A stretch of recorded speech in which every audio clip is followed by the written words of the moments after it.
This show is produced by the Hartman Media Company. For more information and links to all our great podcasts, visit hartmanmedia.com. Hey, Jason, I just want to say this. Your presentation in Tampa was one of my favorites. I have been sharing that slide that I took a picture of with just about everybody I know about price of housing versus gold per ounce. Man, just incredible. Welcome to the Creating Wealth Show with Jason Hartman. You're about to learn a new slant on investing, some exciting techniques, and fresh new approaches to the world's most historically proven asset class that will enable you to create more wealth and freedom than you ever thought possible. Jason is a genuine self-made multimillionaire who's actually been there and done it. He's a successful investor, lender, developer, and entrepreneur who's owned properties in 11 states, had hundreds of tenants, and been involved in thousands of real estate transactions. This program will help you follow in Jason's footsteps on the road to your financial independence day. You really can do it. And now, here's your host, Jason Hartman, with the complete solution for real estate investors. Welcome, empowered investors, and greetings from Warsaw, Poland. This is episode almost 2200. We are at 2195 today. Wow, this has been a long and wonderful journey. And thank you for always tuning into the show. And also thank you for writing a review about the show. We would really appreciate that always. Today, we've got some good stuff for you. The main part of our show today will be more on self-management and being an empowered investor, empowering yourself. We've talked over the years so many times about commandment number 3, thou shalt maintain control. And as the Norada Real Estate Marco Santarelli story continues to unfold, I've got so many people asking me about this. I read a little bit about it on Bigger Pockets the other day and have seen these reviews. And of course, investors are alleging a fraud, a Ponzi scheme. We'll see how this really shakes out. But I want to tell you, this is not just unique, certainly to Marco Santarelli or Norada Real Estate. It is something that is in the background, I will bet you, of a whole bunch of funds and syndications out there. This issue of potential fraud or incompetence, whatever it is, it's usually a blend of both. Remember, commandment number 3 says, thou shalt maintain control. Be a direct investor so you do not leave yourself susceptible to 3 major problems. Number 1, you might be investing with a crook, and you will lose money because of their dishonesty. Number 2, you might be investing with an idiot, and you will lose money because of their incompetence. And number 3, if they're honest and competent, and they pass those first 2 hurdles, you will be paying a huge management fee taken off the top to manage the deal. When you're a direct investor, yes, you feel the bumps in the road. You're going to experience them because you're driving. You're in control, right? You're not on the back of the bus in some luxury tour bus being insulated from all of that. But you can make that ride easier with our help. And that's what we're here to do. That's why we have our free Wednesday Zoom meetings. That's why we have especially our Empowered Investor Pro group that is cheaper than a gym membership and extremely valuable. That's going to help you a lot. So join Empowered Investor Pro, get fully empowered. Just take advantage of all of these things where you can get our assistance and you can get the education, the contacts, the referrals of all the resources you need to be in control. Thou shalt maintain control. In the Marco Santarelli situation, they're alleging hundreds of investors will lose all their money. Now, we'll see. I don't know how it'll work out. Again, I don't know the details, but that's what people are saying. You can read these reviews yourself. You can go do your own research. Apparently, there's a whole bunch of stuff on Reddit. I don't really use Reddit too much, so I haven't looked there yet, but I'll check it out so we can report to you on that later. Anyway, before we jump into our main topic of self-management again, because this is such an important topic, I want to make sure that we talk a little bit with none other than Dave Ramsey. I know you're thinking, Jason, Dave Ramsey, you kidding? You're not a Dave Ramsey fan? I have tried to be really balanced about this and really call it like it is, okay? And here's how it is. Look, Dave Ramsey is great for the market he serves. He is great for the typical consumer that is spending too much money for their income. He is great for the person who has got credit card debt, who's buying those appearances of wealth, the fake wealth, that just create an obligation rather than helping them create wealth long term, right? Dave Ramsey's great for that. For that market, he is helping people.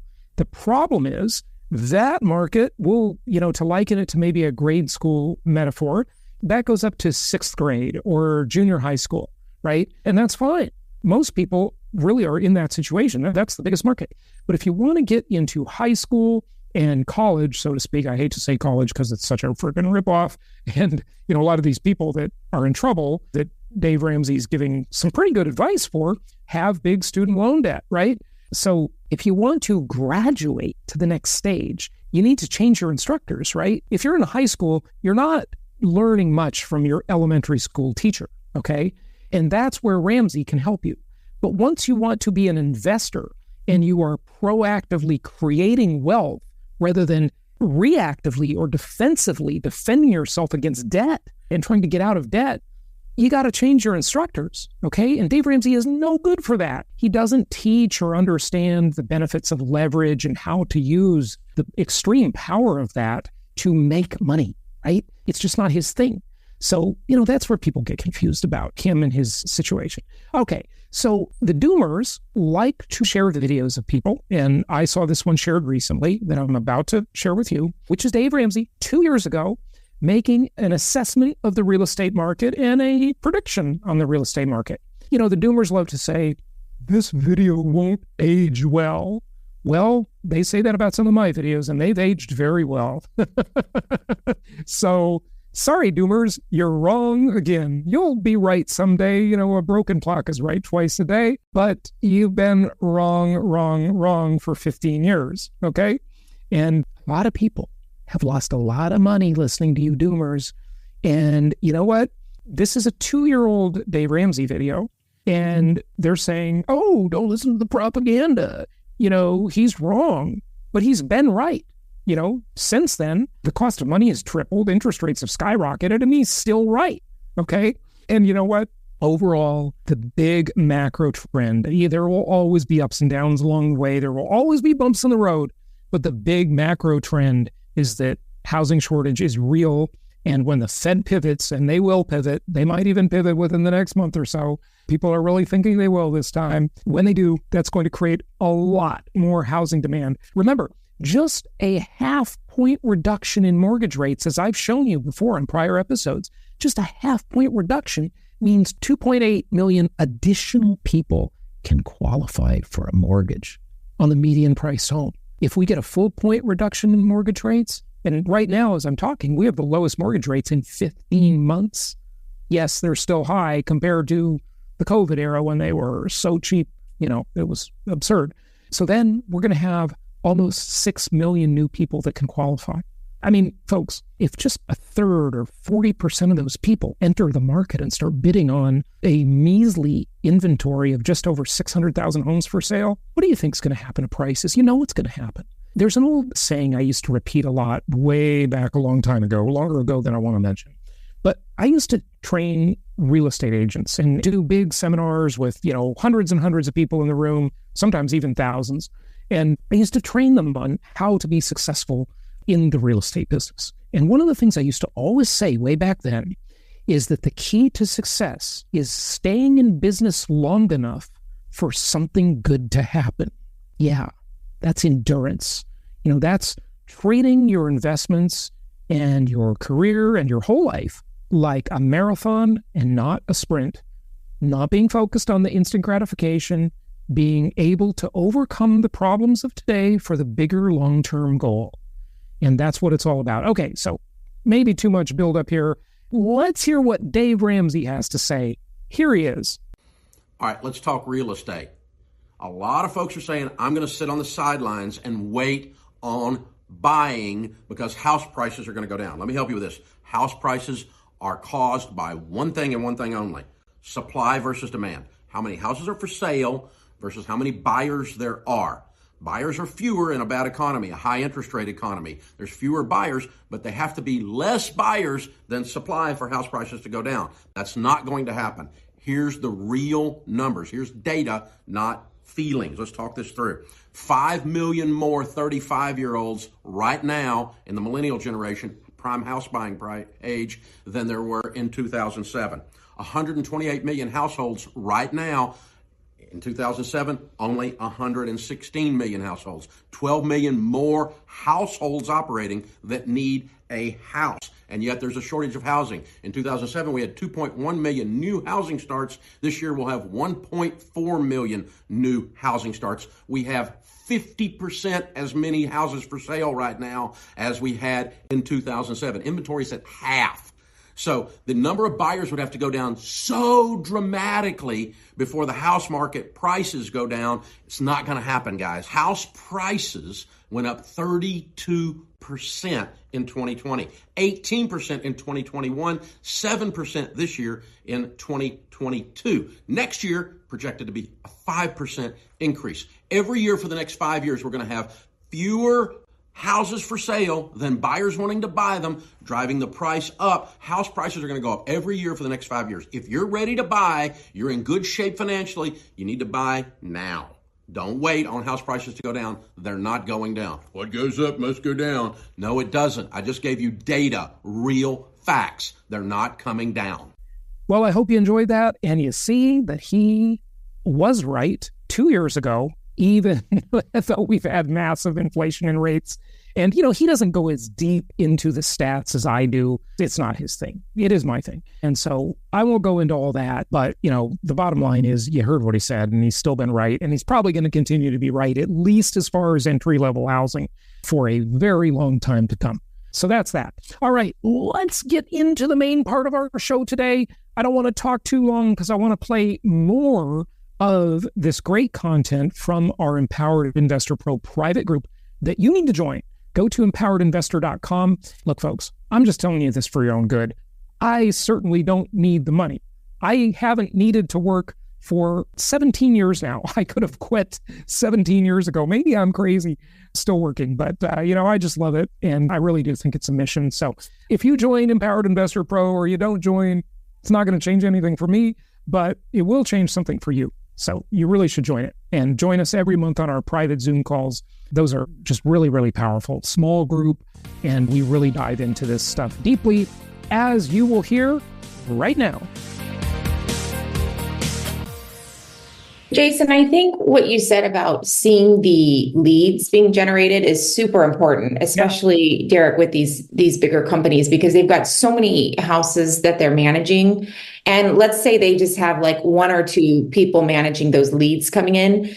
They're reactive. They're not proactive. So they're waiting for somebody to fill out an application, and then they're going with the property that's been probably sitting on the market the longest. And so the leasing process is like almost like a machine, you know, and so you're just kind of like waiting in line versus if you see the lead flow coming in, you know, like Carrie was talking about earlier, you know, she just picked up the phone, called the tenant and decided which one she wanted. And, you know, I've had similar experiences in my self-management. You know, I lease my property so fast, and it's just because I'm proactive rather than reactive. You know, that person working for the big management company, you know, they're getting probably an hourly rate. Maybe they're getting a little bonus, but they're not incentivized like you to get it leased quickly. So yeah, you care about one property. They're trying to care about, 30 properties, right? Yeah, that might be up for lease at a time. So yeah, I really want you to have the advantage. And when you're in control, Derek, you're going to have it that way. Bob, we'll get to you in a second. Paul and Sandra had their hand up and I didn't quite get to them. Did you have a question or a comment? Yeah, Jason.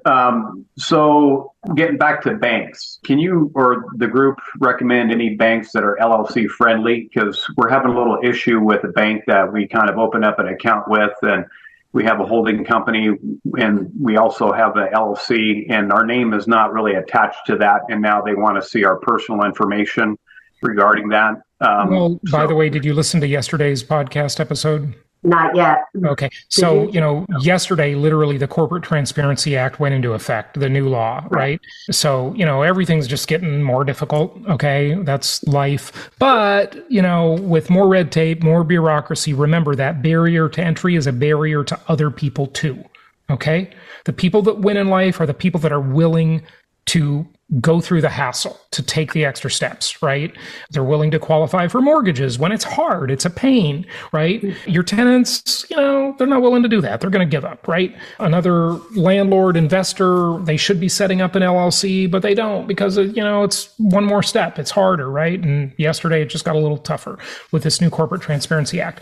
But any bank should be fine with opening up an LLC. I mean, I have 42 entities, I think, or something like that now. All I do with my banker is I just email him the EIN letter from the IRS. That's my tax ID letter. And then I email the articles of organization for the LLC from the state, the Secretary of State website. Then he sends me back the forms I need to sign. Okay, I tell him who the owner of the LLC is, or what percentages or whatever, and he sends me back the forms to sign, and then the account is open. This should not be difficult. Is it a series LLC, just out of curiosity? No, and because those are harder. That's why we opened the account and everything was fine with that.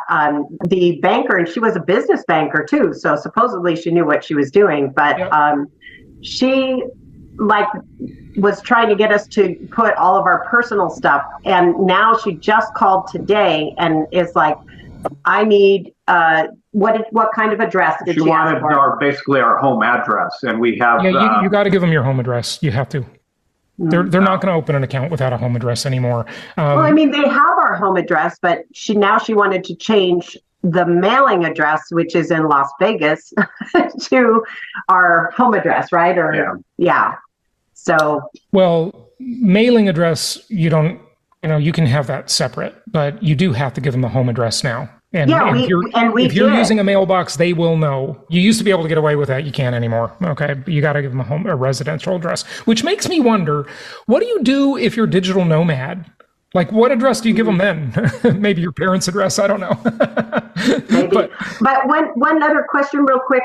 So with the properties in the LLC, now we've assigned the beneficial interest of the property to an LLC. In Florida, like in California, we use the preliminary change of ownership form. In Florida, what is it called? I don't know. Oh, you don't know? Because, we need to try to record those properties into... Well, I mean, you're saying you want to put the property into the LLC? Right. So we need to go to the county recorder, and I don't know how it's done in Florida. Well, I think that's just called a deed. Yeah, transfer deed. I mean, that's just a deed. So it's okay. Yeah, you're just deeding. So we just go to the county that the property is in and ask for a transfer deed? Well, yeah, it's going to be a grant deed or a warranty deed, likely. You're just going to transfer the property into that. Now, did you use Bob Bloom to set this up? Because his office will help you do all that. No. We were with Andersons. Yeah. Well, they might do it too. We were already in bed with Andersons. So. I mean, they're expensive, but they're really expensive, but they might do it as well. They might be able to help you with that. Did you ask them? Well, they'll do it all, of course, for a fee. I think, though, our attorney that we're working with will give us some guidance. But I know how to do it in California. I just don't know how it works in Florida. So, yeah. Okay. Yeah. But you're just deeding the property into the LLC. Just make sure you want to do that, though. So you want to make sure you just run that by your tax advisor, and the lawyer will help you do it because you don't want to get stuck paying like a transfer tax. Okay. Right. Right. You got to be a little careful of that stuff, but they know how to do that. Okay. Okay. Right. Okay. Thanks. Thank you. Bob, you're up. Yeah, I was just going to comment that when you were talking about America's rental managers in Alabama, that I had one experience with them with the house I have in north side of Alabama. What's the name of that town? Huntsville. They had put a Section 8 in on me without my permission. So just keep an eye. That's just from my experience. That was one thing they did. So just keep that in mind. If they're having trouble finding tenants, they might start sourcing Section 8. If you don't want Section 8, make sure you make that pretty clear to them. Another reason to self-manage, right? Yeah, exactly. Was that it, Bob? Yes, Okay, that's all I just wanted to add in. Okay. So I want to keep you on for another minute, though, because let's talk about the other thing that you brought up earlier today. So first off, I want to say Bob is one of our students in our lease option Fire Your Managers Rent to Own class. And we're going through that course, and it's been really great having him there. Bob, can you just talk a little bit about that and share your experience? Yes. So the idea here is, instead of just doing the conventional rent to your tenant or have a management company do it, the idea here is to find somebody who's interested in possibly doing a rent to own. And what happens when you go that route is you get somebody who's going to give you a larger down payment, because there's going to be it's the option consideration. Yeah, so, 10%. Yeah, exactly. And you're going to get 8 to 10 times the money down. So instead of getting 1 month's rent as a deposit, you're going to get 10% or something like that, maybe 10 grand or more. Yeah. And you're going to be getting rid of your management company, because they're going to be responsible for all the maintenance. So if there's ever a plumbing or a problem or something like that, they have to fix it, and they don't bug you for it. So it gives them the option to buy the house, let's say 24 months down the road. If they're unable to do that, you can always renegotiate it. But at the same time, you're still getting your rent, and you usually get a premium on everything, including the rent. So it increases your cash flow, and it gives you a lot more money in your pocket up front. And makes your management a whole lot easier. There's a spectrum of active to passive in every investment, right? And it just moves you much further along that spectrum toward passive with higher return on investment. And my understanding is you do not have to declare that option consideration money when they give it to you. No. You only have to declare it when either they forfeit it when they move out, then it's income to you, right? Or capital gain. It might be capital gain, actually. That becomes income, And then if you sell the property, it becomes part of the sale of the property. Right. Oh, so you might be able to bury that in a 1031 exchange, huh? I didn't even think of that. Yeah. That's interesting, too. That's true. Yeah. But it's just a super good deal all the way around. So that's another thing besides the hybrid self-management that we're talking about. And by the way, I do want to say we're not really talking about self-management. Our recommendation is hybrid self-management. Okay. Yeah. So besides that, you want to learn lease options, rent-to-own programs, so you can fire your managers and increase your return on investment. Now, Bob, before we go to Michael, you also wanted to fire one of your managers, right? Yeah. So I have a property I bought in the Florida market, and they're doing a great job, and you love them and want to keep them forever. Yeah, I don't know. Call me crazy. So it's one of those situations where they just don't have enough help, and they're really hard to get a hold of. And every time I reach out to them, if I hear from them, it's literally 2 or 3 days later, if I get a reply. So like I said about the seller earlier, having the power, right? Yeah. And once you become the owner, then you have the power. Okay. But until you're the owner, you don't have the power. So are you still on their tying arrangement where you're still under their management contract for a year or two? Yeah. So we were obligated to use them for 2 years. So we're coming up at that halfway point, which I'm still trying to figure out is halfway point, meaning they put the first tenant in last February. They gave their notice to vacate. So the management contract is different than the lease. Right. Okay. So my management contract started in September 21st of 2022. So if that's the case, then I got 8 months to go with them. But with somebody vacating, I thought maybe I could take this opportunity to tell them I want to cancel. I was reading through there is a cancellation clause, but then it costs you a few bucks. So here's the deal.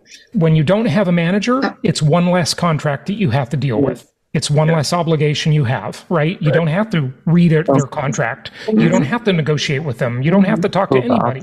So that's the other thing about doing the hybrid self-management. That's the other thing about that is you don't have to deal with a management contract, okay? You don't have any of those problems. But look, a contract is a bilateral obligation, okay? If they don't fulfill their contract, then you have the right to get out. Okay, so if they've screwed up, then bring that to their attention, tell them you want out. And if they make a fuss about it and they don't want to let you out, you can always just become the difficult client they don't want to deal with. And then they'll just let you go. Yeah, Jason. I think getting fired is a really feather in your cap. Okay. So get fired. Sarah? Yeah, so I was actually just going to say that. Bob and I were talking on Voxer a little bit earlier this morning, and I hadn't yet disclosed to you that I got fired by Suncoast. So, yay! What's really happening by you getting fired is you're firing them.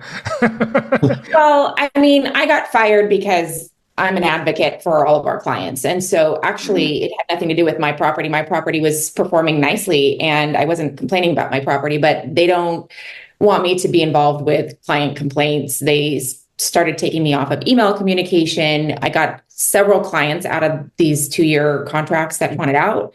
And I think they got sick of it. And so on the last one, they did say no, but like Jason said, if you just become difficult and complain about the things that weren't a complaint, they're just going to eventually say, we don't want to deal with you, and hopefully let you out with no penalty. So I would just put together a nicely written email and point out where they're falling short. Sure. Well, I asked them if I could get the phone number of the tenants so I could they'll be an impediment and a block. Yeah. Well, they did. This is the first time a management company has refused to give me their contact information. So I sent a letter to the tenant, and but I never heard back from them because I wanted to ask them directly, say, hey, is the management company treating you fairly? Yeah. And it's almost like they're trying to hide something. You're not going to hear anything good from the tenant either. It's usually both sides. They're terrible. And full disclosure, I chickened out on self-management of that property. I was going to, but I hired another property manager. Sorry, I'm going to give it one more chance. Maybe next year. It's a duplex, and I can't keep track of which one's A and which one's B and which one speaks English and the other one doesn't. Yeah. Well, Jason, my intentions too was when this came up over the weekend. Now I thought it's like, well, this might be another opportunity for a rent to own. Yeah. So. Absolutely a good opportunity there. All right, so let's move on to Michael. Thank you for sharing that. Michael, what's going on? So one of my wife, Anna, has been telling me that it's better to invest, let's say you have $500K, right? You better invest in one property, free and clear, than 5 properties, $100K down. What are your thoughts on that? So, she needs to learn about inflation-induced debt destruction. It's absolutely a terrible idea to have one of those properties paid off. Don't do it. Okay. Because of tax advantage also. Oh, no. Tax advantage is the most minor thing you get out of it. You get the leverage and you get the inflation-induced debt destruction where inflation basically pays off your loans for Understood. you. So I've got lots of podcast content on that, from the old days.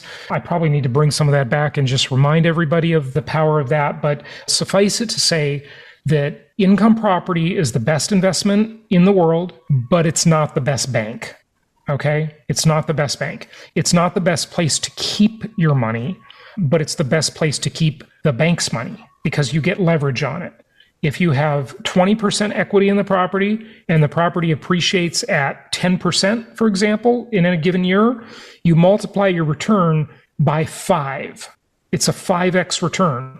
If you have 100% in your property, you only get the 10% appreciation versus 50% if you have only 20% equity in the property. That's the power of leverage.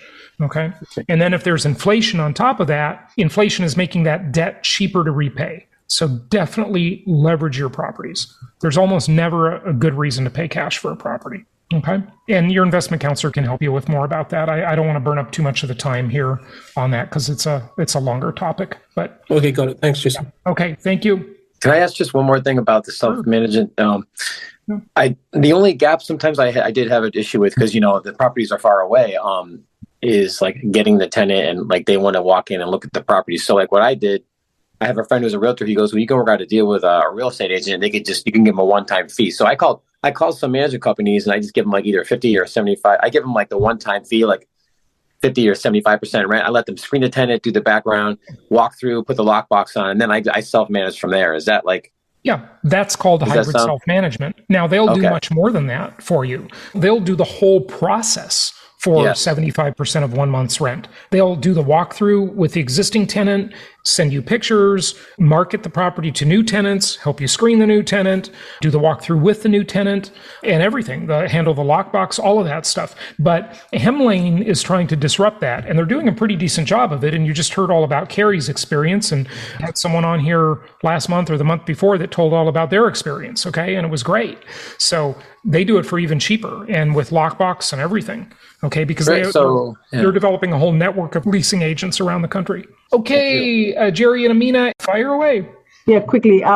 Jason, so warranties. In your experience, is it usually only for the house? And I guess we can look at the warranty in more detail, but there was an issue where the land wasn't leveled properly. That was mentioned in a condition review. It said that the construction people didn't level it properly. And so there's ponding and it's destroying the grass. And it was within the 1 year of the warranty. And so we were thinking that because it was like mentioned about construction, that should be kind of covered. But I don't know if in your experience, we shouldn't forget about that. And it's mainly the building and not the land and leveling.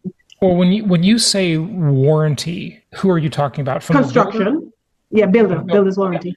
That isn't a warranty issue. That's a construction defect issue. Okay? There's a difference.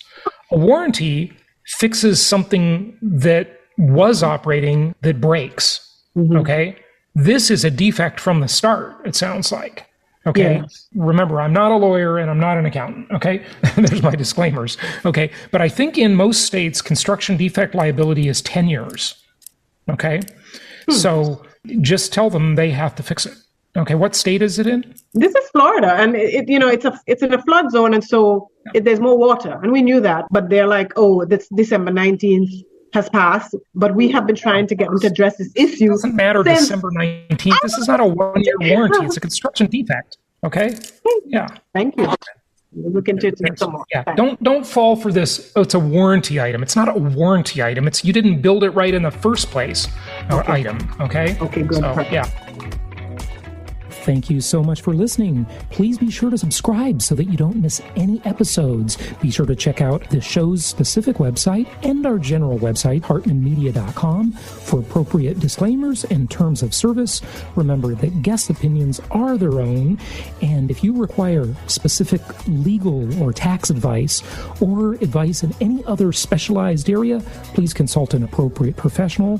And we also very much appreciate you reviewing the show. Please go to iTunes or Stitcher Radio or whatever platform you're using and write a review for the show. We would very much appreciate that.